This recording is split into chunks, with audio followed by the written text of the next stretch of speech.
Do it. Make your dreams come true. Yes, you can. Yes, you can. Just do it. I know for myself that that's a hard thing to do. Yeah. And it's not just a switch. I can't just be, and so are there some exercises, some daily exercises, or how does one practice getting to the point of getting to yes with oneself? Like, I mean, is it literally just like you find?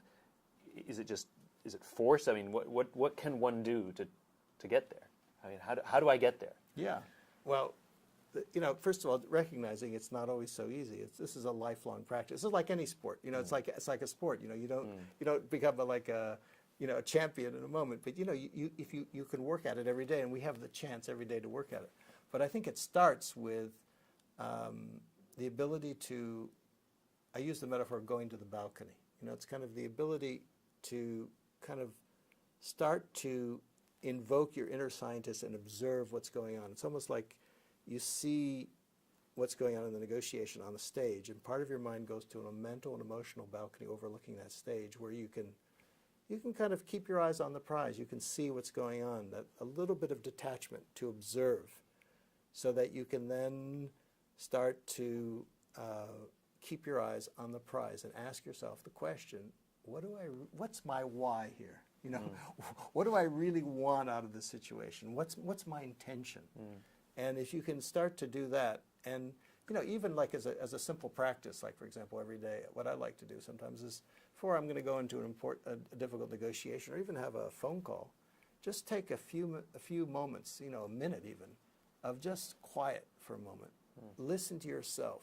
Watch yourself. Go to the balcony for a second, and set your intention, and then that helps. And then if you get caught and carried away in the thing, take a break, take a timeout, and just realize it doesn't all have to be done at once. And then have a moment after the interaction to take a moment for yourself and ask, what did I learn here? What would I do differently next time?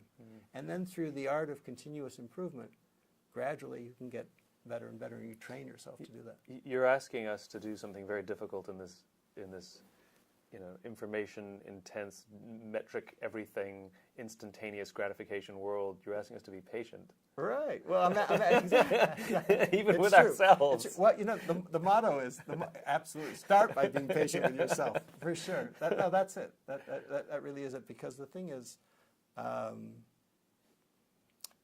the motto in negotiation is, if you want to go fast, and all the pressure on these days is to go fast and fast. If you want to go fast, you have to go slow, because human minds don't change in a second. And so if you can slow down to where that human mind is, then you have a chance to bring them much faster. If you go really fast, there's resistance, they shut down, and then it's going to take a lot longer. So to some degree, it flies in the face of sort of the way a lot of our modern days fold out, that decisions have to be made now, and this negotiation has to be completed now, and I need your decision by the end of the day, and it seems to fly in the face of how the world is working. But it's kind of like, there's the slow food movement, Yeah. and you were just in Italy, the slow food movement's active there. I ate and it made me slow. That's the slow. Right.